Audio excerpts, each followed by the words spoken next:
Hello world, I have a special announcement. It is a new theory of relativity. I'll tell you now. I want to tell everyone that I have discovered something that my hypothesis contends is the cause of a wholesale unwillingness and inhibition that presides over all thought and communication.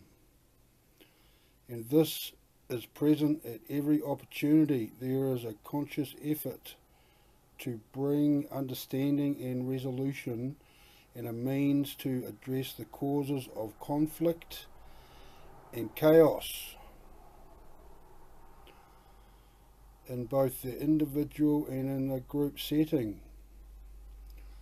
All of academia and all the millions of man hours spent to address the causes of depression and anxiety and all the resulting outcomes of have effectively come to nothing, with literally billions of man hours spent by the most qualified academic minds in history on this problem that is now rampant in the world. All the universities, hospitals, medical professionals, and all the efforts of all the governments of the world have made little or no impact on the causes of this phenomenon of mankind. Why? That is the question. Why? These issues are still rampant in society, causing and inflicting harm to many people. So I analysed this mountain of data, that all of the results of all the policies and all the people and all the lifestyles and all the beliefs of the human race, and I have miraculously been able to produce a mathematically provable reason that is the cause of these and many other problematic situations, like the causes of conflict and the way communication influences thinking and the outcome of all decisions at all levels of society. The common practice is that it is like trying to catch painful smoke to understand and communicate about the extreme personal situations that leads people to cause harm to themselves or others. This is something everyone knows very well. The presupposition to the discovery of the 8 laws is the realisation on the 17th of May 2016 in New Zealand that anxiety is in fact a political entity comprised of 8 laws. These 8 laws of anxiety effectively inhibits and prohibits people from communicating. The hypothesis contends that all scientists, religions, and all the others that have tried to find an answer have failed because they are all prohibited from going outside the boundaries of the 8 laws of anxiety.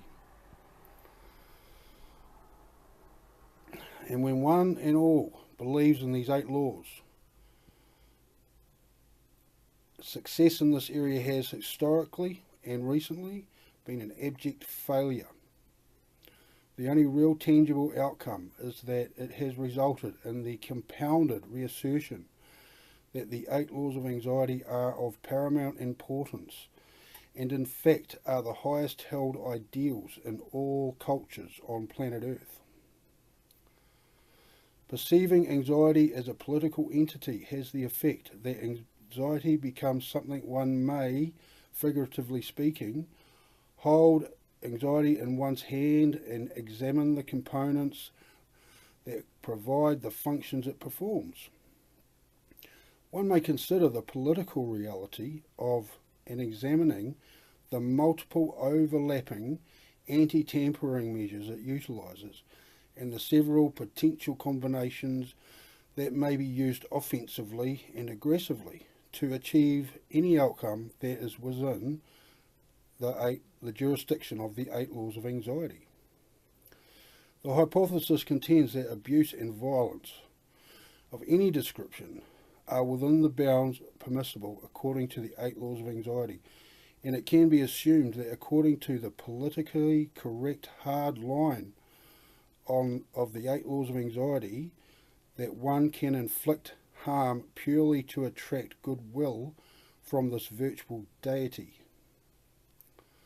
When considering the cause of anxiety and depression, it is not the elephant in the room, gentlemen, but it is that we are living inside the elephant.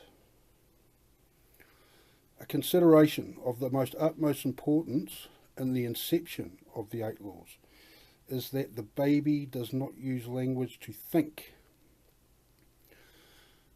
The significance of this is that all the world uses language to try and resolve these issues, but sadly it can only be said that the issues have no understanding of language. While the little baby does not use language to think, there is only consciousness, and in the first hours and days, as the hypothesis contends, this new reality baby wakes up to is so completely different and such a culture shock, the baby becomes fluent in the politics of anxiety immediately, and it is this understanding that is imprinted on the very foundation of the mind. The baby then grows and learns to talk, and considering the nature of anxiety, the child is compelled to conceal her anxieties. The child automatically makes allowances for others to conceal their anxieties. What follows is an unspoken political agreement that produces the 8 laws of anxiety that every human being in history has been unfailingly loyal to. These are the 8 laws of anxiety. The first law of anxiety is one must conceal one's anxieties. The second law of anxiety is to allow all others to conceal their anxieties. The third law of anxiety is to accept at all times when a person seeks to ignore. The fourth law of anxiety is to accept without question the dishonesty that results from the first 3 laws. The fifth law of anxiety is to, at all times, acquiesce to they which are expressing the most anxiety. The sixth law of anxiety is never, by way of action, fail to express support for the eight laws of anxiety. The seventh law of anxiety is one must, at every opportunity, seek to undermine and maintain an ongoing disruption for anyone that seeks to challenge the laws of anxiety. The eighth law of anxiety is all people must, at every opportunity, promote anxiety as wisdom.